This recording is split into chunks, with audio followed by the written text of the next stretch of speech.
Hi, everyone.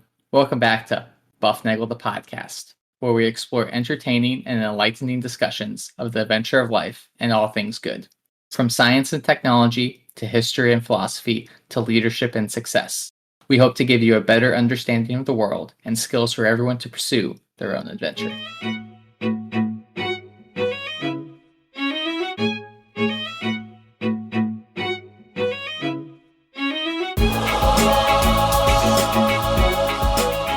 Hi, everybody. Welcome back to Bufnagle the podcast, where we talk about all things good, the pursuit of the adventure of life. I'm Zach, and we got a fantastic show today. If Rafe stops looking out the window and pays attention here for just a little bit. There was a squirrel. Sorry. Okay. But anyways, with that said, we're going to reflect back a little bit on 2021, some things we learned a little bit, and get ready for 2022 in the most casual Bufnagle way we can think of. So, as always, I'm joined by Rafe. Rafe, how are you doing today? Zach, I was distracted by the squirrel outside. We have these gigantic squirrels here in Indiana, and they're like the size of small dogs. But other than that, hey, Zach, I am fantastic. A great 2021 coming to a close, and great because of all the listeners, among other things. Without you guys, we are nothing. So thanks for tuning in, and thanks for spending some time with us this week. As usual, you can reach us at bufnagle@bufnagle.com. We're all over the interwebs. Zach, you know, I was driving down the street the other day and I saw this car and a license plate or a bumper sticker underneath the license plate, and it said Bufnagle the podcast. It said right on it, and we are everywhere. Are you sure that wasn't your car? Well, I was actually, quite frankly, I was pulling into a parking space, and there was a storefront and with a window, and it was backwards, but it said Bufnagle. Yeah. Okay. So anyway, hey, if you're new to the podcast, welcome. Thanks for coming. We are glad you are here. Please, hey, give us 4 episodes and we'll give you a reason to come back for more. We're talking about lots of different things. So surely there will be something that will resonate with you. And remember, tell a friend to listen and you will get a free episode. And Zach, if they subscribe and then give us like a 5-star review on Apple, and I think now on Spotify, you can give reviews. If you do that, what do I get? You get chocolate pudding. And what do you get? Brownies. Okay. Yeah. So this is, think of all the good you can do for us by hitting that button. So you just hit, you know what? Do it, okay? It's helpful. Do it. It'd be great. And we'll start 2022 off on the right foot. Zach, that's how I'm doing. You're animated today. I am fired up and ready to go. I'm fired up. So like we said, we're reflecting back on 2021. Not in a reflection of what we have learned and what we did and all the good from 2021. That comes a little bit later. But today, this might surprise some of you, but we get questions from some of our listeners from time to time. So today, we are sitting down and we are answering some of those questions that people have asked us. So it should be a joyous, entertaining, and fun time. Now, some of these questions we have seen, and like one of us has seen and the other one hasn't seen, and then we're going to read them. Just like this is like the thrill of live TV. Okay, or live theater. When you go to the theater, you never know what's going to happen because it's not like it's rehearsed, and that's one thing. Theater is rehearsed. That's the whole point of doing rehearsed, theater. But it's not like recorded and edited. Okay. And this is the thing about this show. We do what we would call minimal editing in this show. Well, we're just really good at the show, so there's minimal edit to be done. Well, that's true. And see, so we're going to we'll leave little trips of phrases here and there or mispronunciations, as long as they're not, obscene or get somebody in trouble. We're going to leave them in there. And so that gives you what, I guess it gives you the thrill of talking on the phone or like live radio. So Zach, we got a bunch of questions here, right? How do you want to? I got a handful. You have a handful. So yeah, I'm going to kick this off. All right. Kick it off. Here we go. So if we as a collective unit could take a trip anywhere in the world or known universe, where do you think you'll go? I'm going to let you start this off. Well, you know how I always start with these questions, right? I have to ask for clarification and adjustment of the question itself, because I want to really see what the options are. Okay, so we did this a long time ago. We asked some of these questions, and so here's if you could go anywhere in the known or unknown universe, where would it be? And at any, I guess it would be now, right? At the current point in time. I can't say I want to go to Macedonia at the time of Alexander. That involves time travel, and that's something we'll get into later. So we're gonna let that one sit for the moment. Okay, so it has to be in the very near future, before we're dead. is a place we're going to go. Sure. So one of those things. Well, and anywhere in the... Okay, so, I think the answer, Zach, okay, and everybody's got to know this. If they've been listening to us for very long, they're going to know where we want to go, right? There's one place we want to go. It ain't the sun.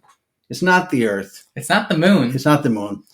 It's the Mars, right? We want to go to the Mars. And basically we want to go to the Mars just to say that we've been to the Mars. Right. We want to say that so that we can have Bob at this point listening is rolling in his living room. He's like he's Googling how to send us nice care packages. Oh, thank you for referring to Mars as the Mars. The Mars, right? Well, it's the sun, the moon, the Earth, the Mars.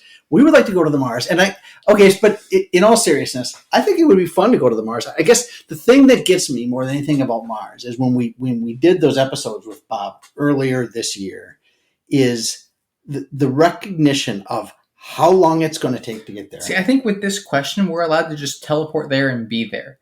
Because there's no travel accommodations that are associated with this question. So I think, if we get the opportunity to go to the Mars and we're like, oh, let's go to the Mars, we get our spacesuits on and we get into the teleporter machine and we end up at the Mars, we're there. Well, see, yes and no, but I think part of, part of the trip is the journey.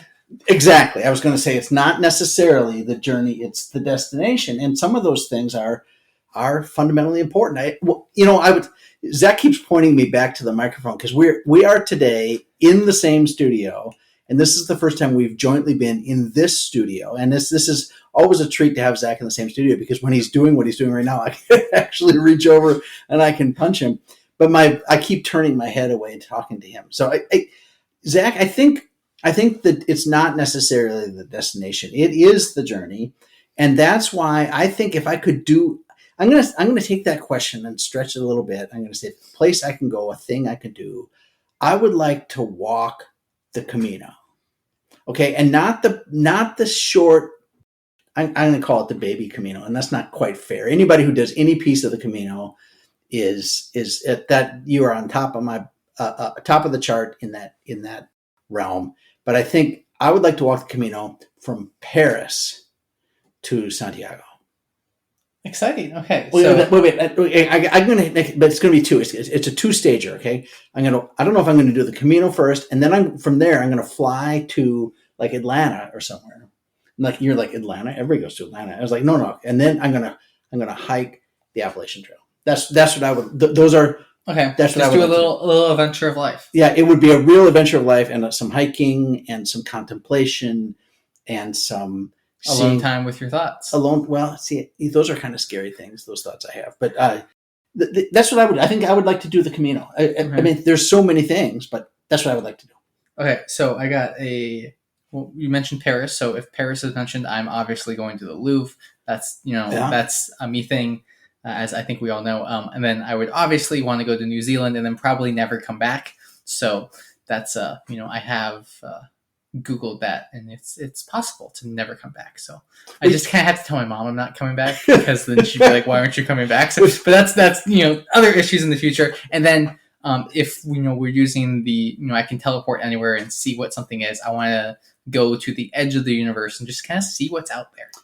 You can't just go there because the edge of the universe is moving. Okay? Yeah, exactly. It's just like ride the wave of the end of the universe, and that's a question. I would be like a surfer on the universe I hear what you're saying. Waves, and I'd be like the first of my kind, like number one universe surfer in the world. So you would like to be riding on that impulse that's pushing the universe out into something. Yeah, it's pushing it into. We don't know what it's pushing into. I mean, and if I follow, I'll find out. Well, you're not going to fall. You can't. There's no falling to be done. That is the edge. Well, okay, that would be interesting. You want to go to the edge. See, I got to think that would be. I'm going to vote against that. But I would like to hear about surfing on the expansion wave. Could we call it that? Maybe that's the next topic we discover. Maybe that's the next name. Maybe we'll do an album and it'll be like Surfing the Expansion Wave. I mean, we'd have to learn how to make music and stuff like that. But all of this traveling and adventure gives me the brilliant idea that maybe we should do the Amazing Race together. Bufnagle, the Amazing Race. How could we do bad at that? We'd be great entertainment.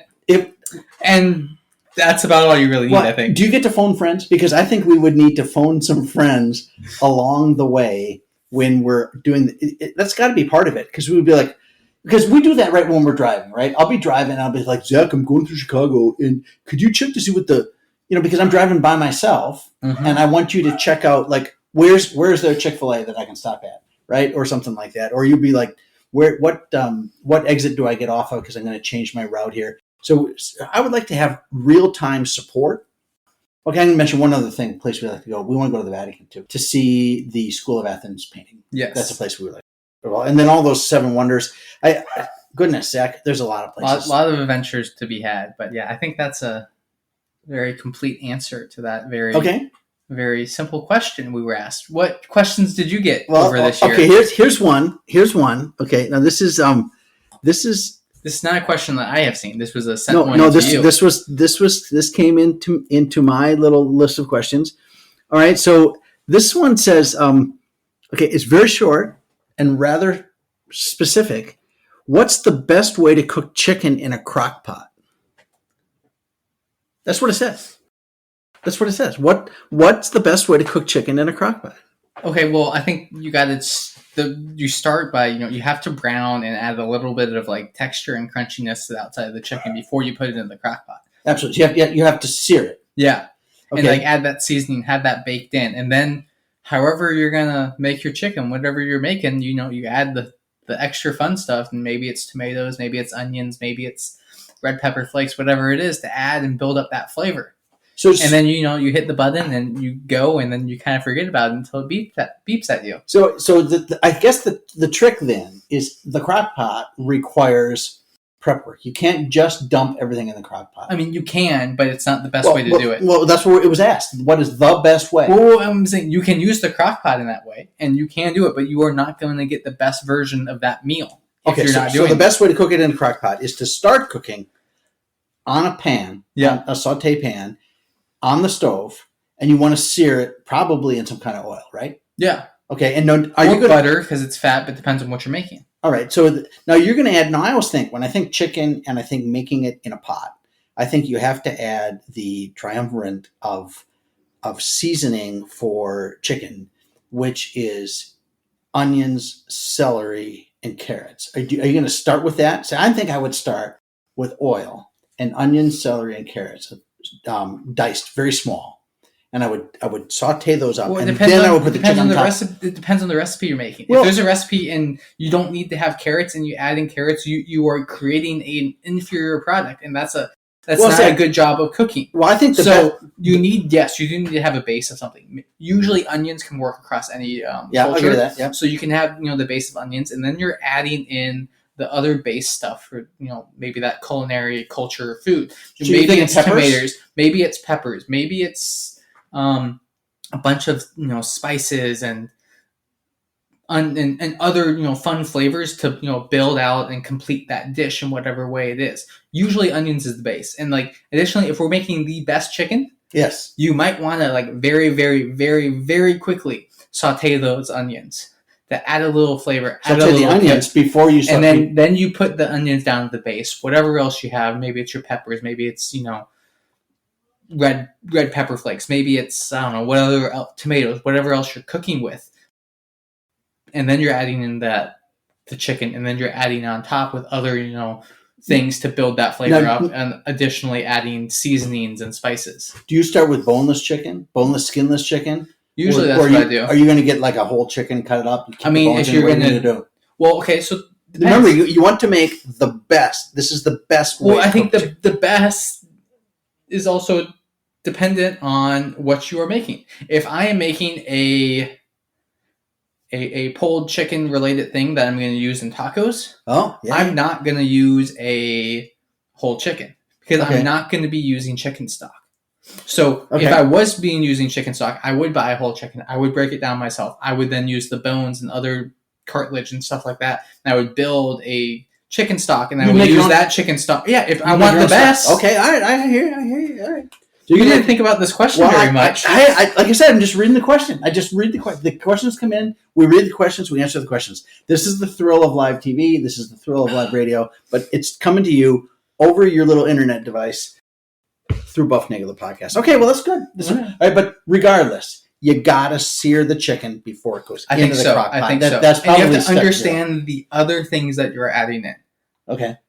If you are adding in tomatoes, are you using canned tomatoes or are you using fresh tomatoes? And there are times when to use both, and both of them can give you a best chicken. Really, why would you?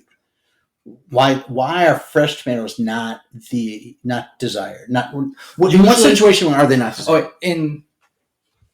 Usually I would say stuff related to like crock pots and things like that. I would love if I'm making a fresh pasta or something like that. I'm not using canned tomatoes. I'm going to use fresh tomatoes. I'm going to have a little bit of onion, some olive oil, red pepper flakes, a little bit more flavor. I'm going to put my tomatoes in there. I'm going to let them simmer, have the skin break and peel, and then I'm going to create my sauce, and it's going to be rich and full that way. There's other times if I'm using a crock pot, maybe I might throw in a couple fresh tomatoes to like round out some flavor. But if I'm using, canned tomatoes, they have that liquid built in, which is going to be beneficial when I'm cooking with the crock pot. So it's just something that you need to think of and prepare for. I'm like, okay, cool. I'm doing this thing. I'm searing my chicken. What are the other things I'm adding to elevate this level, elevate this meal, and tie it all together? Wow. Okay. All right. I like food. Oh, it's great. I think. Wow. We should. We should make a field trip sometime to like a tomato canning factory or something like that. I thought you were going to say Zach's apartment to do like live we could do that too. We could do that. Yeah. Bufnagle. Okay. All right. Okay. So that's the question about best way to cook chicken in a crock pot. What else did you get? Yeah. So I got one of we talk a lot about books, reading, adventures, things like that. So what book series do you want to be seen as a TV or movie adaptation? Oh, well, okay. So a book series. Has to be a series? Okay. Or okay, I got it. Maybe it's a book that you've read that you really enjoy. Okay, here's the series. Here is the series. All right, and I'm going to tell you about the series. And then my series are going to have. No, I'm not saying your series. You know what I'm saying because I know what your series is. Okay, my series that I absolutely So this started probably 5 years ago. I started listening to, and I mentioned him before, Andrew Klavan's podcast. All right, but before I listened to his podcast, I listened to his Another Kingdom podcast, where he took the Another Kingdom trilogy, and over the course of 3 years, he read them as audiobooks. He didn't read them, but he had them. They were essentially audio, but they were better than audiobooks because they had a lot of. They started off the first season was not quite as. The first season was the first of the 3 books, and the second, right, and the third one. Okay, so it was 3 years, and it went from having not very much added production stuff on top of it to having lots of it toward the end. Lots of, horse hoof beats and, doors opening and closing. And it sounded almost like radio theater. It was awesome stuff. And the story is an incredible story. It's the story of a guy who's just a nobody guy in Hollywood.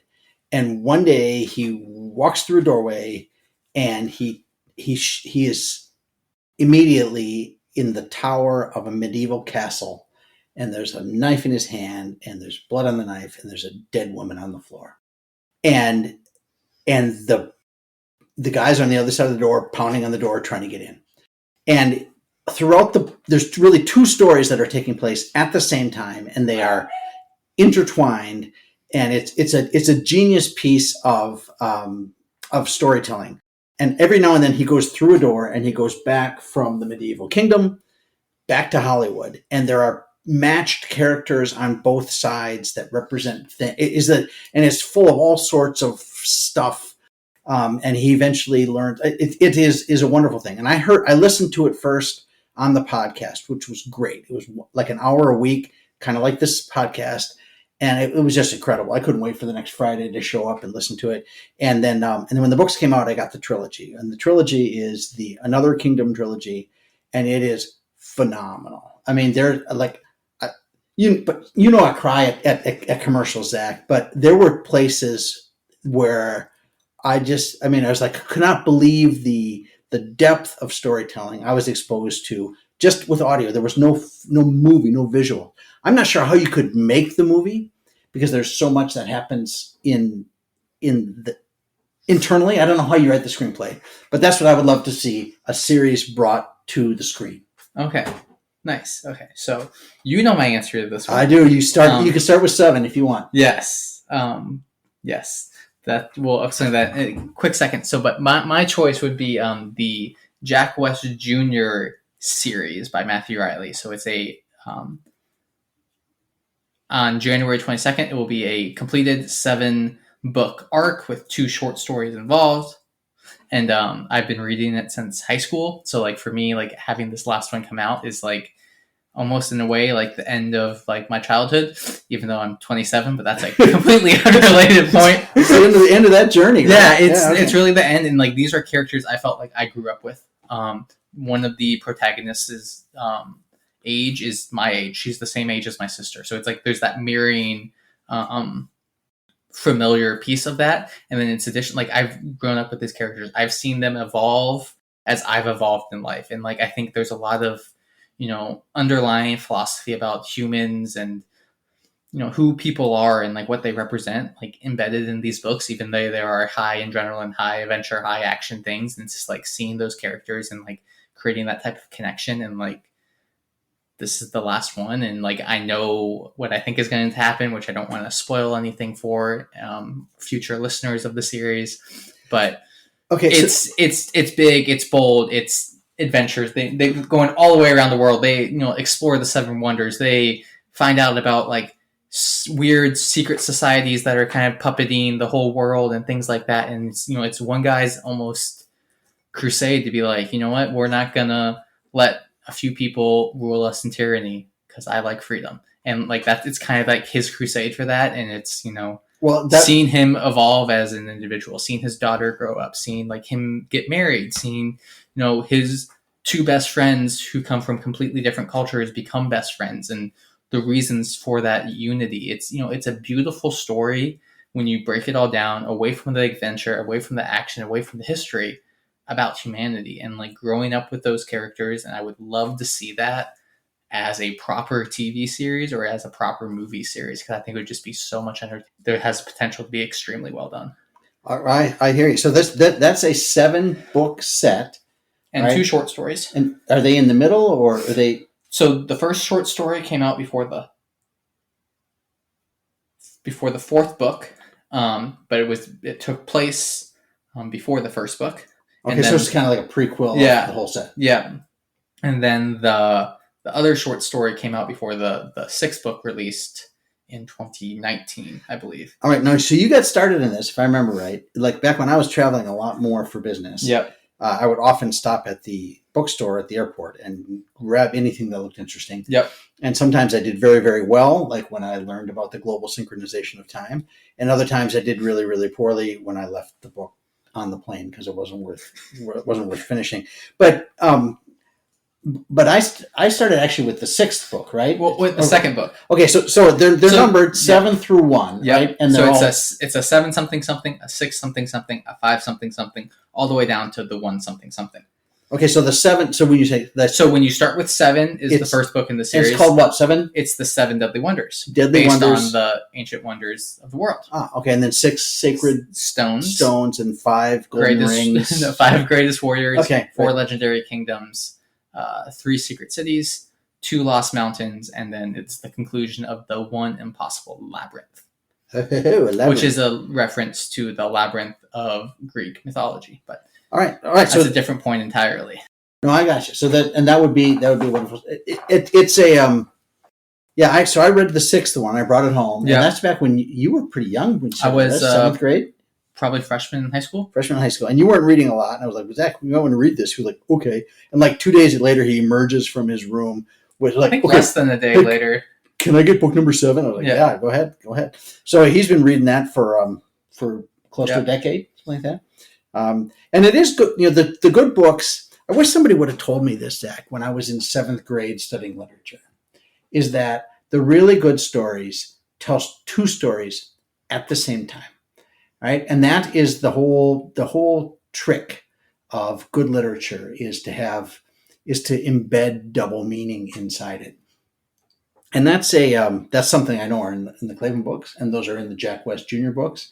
And there's more than what is on the surface, much like life. Yeah, and I think like these characters, I mentioned it, but people coming from different cultures come together as a family. in the most weirdest way, but it's the adventure is amazing, and like the characters are fleshed out and they're human, they're real. Like for me and my generation loves Harry Potter, which I really don't like at all. I don't know, I just never got into it. This is the equivalent of my Harry Potter. Like I've read through each one at least 3 times. I have these pages are earmarked and pinpointed, and like I have references. I'm like, oh, this is this part where it references something that happens in the 4th book, even though they don't know that's happening yet. It's extremely well done with the foreshadowing and the reflections into previous books. I think putting that as a TV series or even movies would just be fantastic and wonderful to watch. All right, so it's the Jack West Jr. series Septilogy. There's a word. There's a first time word coined on Bufnagle the podcast. All right, the Septilogy of Jack West Jr. By Matthew Riley. All right, and then the Another Kingdom trilogy by my friend Andrew Clavin. Yeah. All right, and okay, so that's what I'd like to see on the screen. Yeah. All right. I got another question that always keeps floating on in when we do these things, and okay, it's the question we've both heard a million times. What is a Bufnagle?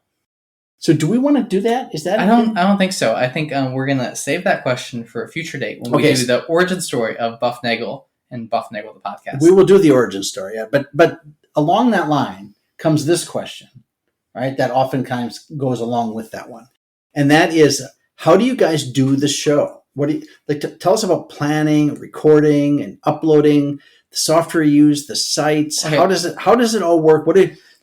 I do all the work, and then I just use you for your words, and I'm the eye candy. Yeah. Is what you're saying. I'm the eye candy. Yeah. Okay, that's right. The voice candy, as you sure. All right. So so Zach does 99% of the work.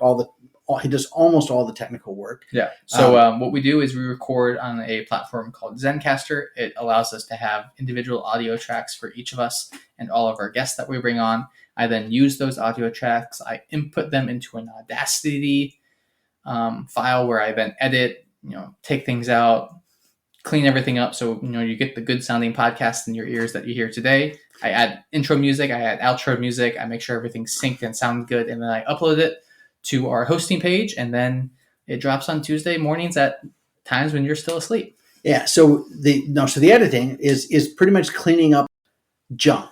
Okay. Yep. So what happens is very odd. Is like, I'll have things on my desk and I get kind of, as I'm talking, I might play with these little things on my desk.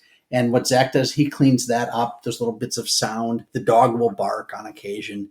And every now and then we'll have some major screw up. Like I'll try to say some big word like serendipity and I'll trip all over it. And then Zach starts laughing and then we have to clean up the spill and all that kind of stuff. So we will come back to that and we'll edit out those sorts of things. And we also on occasion will edit out something if we have a guest. We don't practice any gotcha kinds of recording here. So we will give everybody the option to restate something that they may want to restate. Just there's no sense bringing a guest on and then flaming them. That doesn't do any good.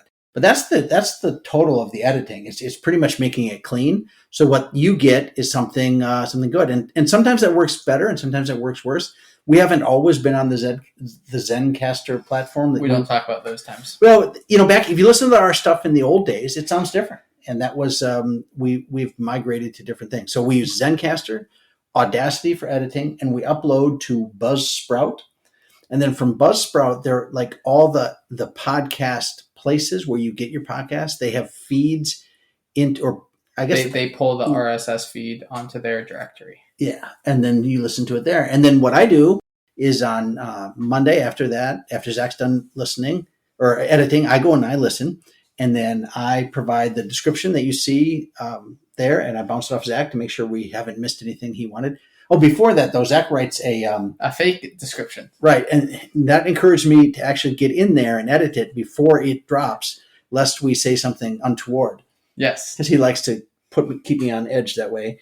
And then, so that goes out there. And then typically on Tuesday, I'll drop a little Facebook link, and then on Wednesday, I'll drop a little LinkedIn link, and Thursday it goes to the Twit machine, and occasionally it gets onto Instagram when our Instagram Director remembers. Yep. But sometimes that's our friend Harry. All right, so Harry is very busy doing lots of things with the Army and with his young family, and sometimes that happens and sometimes it doesn't, but it's all good.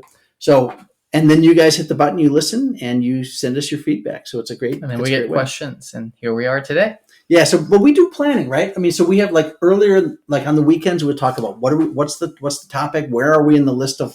Because we have a whole list. So we have a list of. Yeah. We have a topic bank that we consult on occasion. Sometimes some of us has ideas that come out of their brain, so we ignore the topic list and we focus on that. We usually try to record a couple days before Sunday to make recording and editing easier for those involved. And then, maybe we're recording 2 episodes a week. Maybe it's 3, depending on what it is. And we're editing as much as we can to upload and keep, ahead of schedule so that you can get your podcast on Tuesday.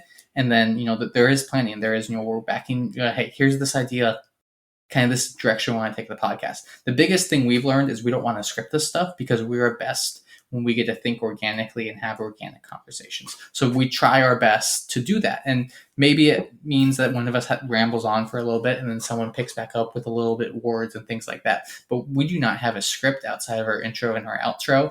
And, we like it that way.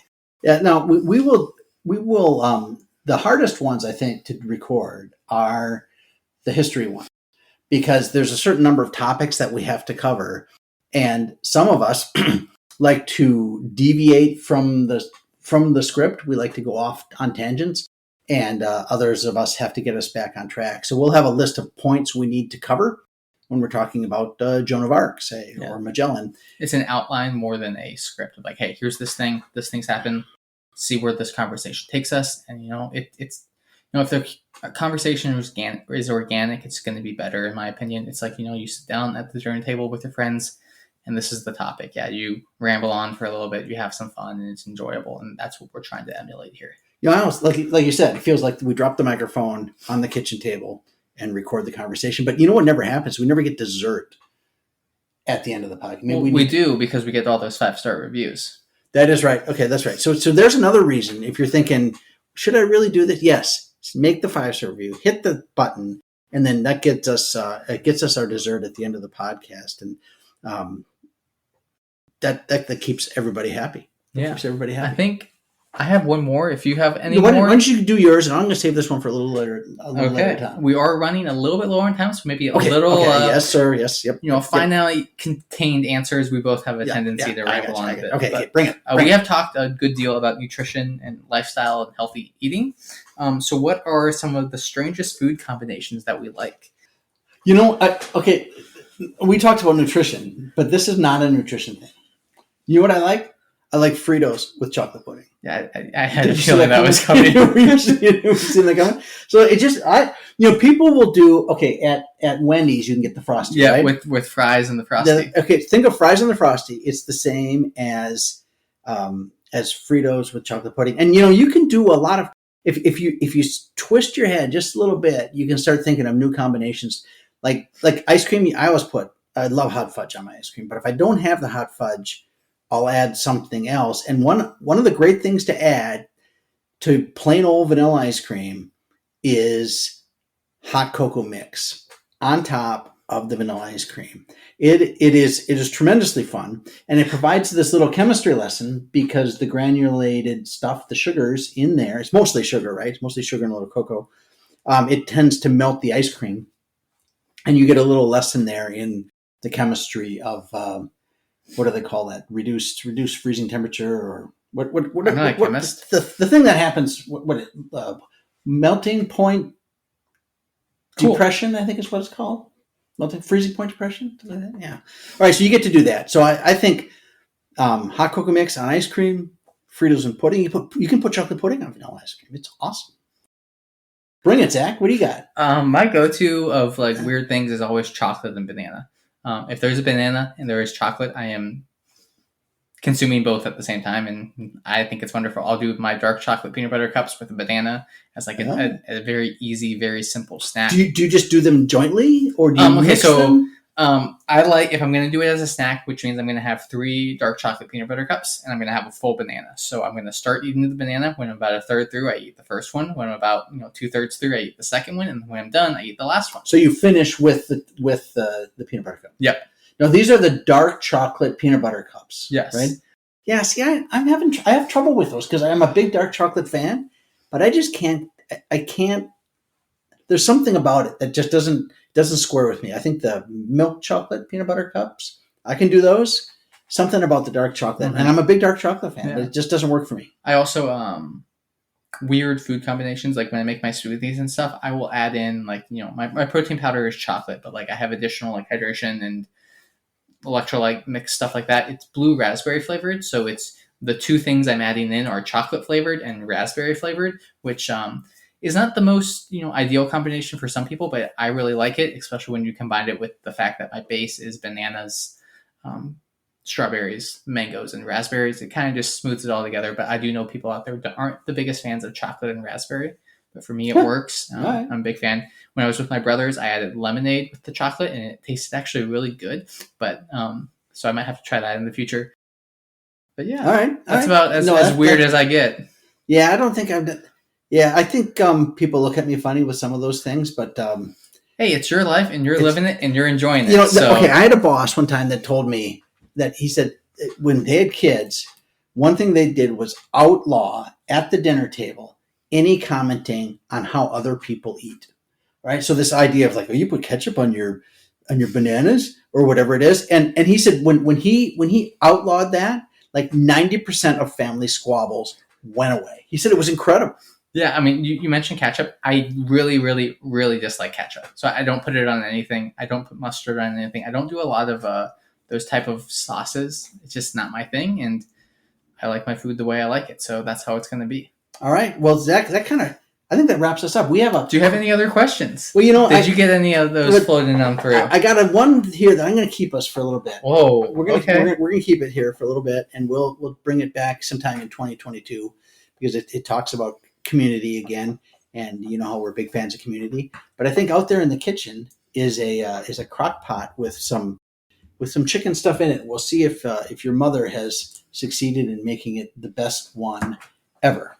So Zach, that is it, I think, for the last podcast of 2021. Yes, this is going to be the last one of 2021, and we're going to start 2022 with a good note, a positive note, and we're going to take it all the way through 2022 with 52 episodes, a couple specials, and a lot of fun. And I'm looking forward to it. I think you're looking forward to it as well. So until then, thank you all for listening. I want to encourage you to go seek the good, be the good, and spread the good. Enjoy the adventure of life.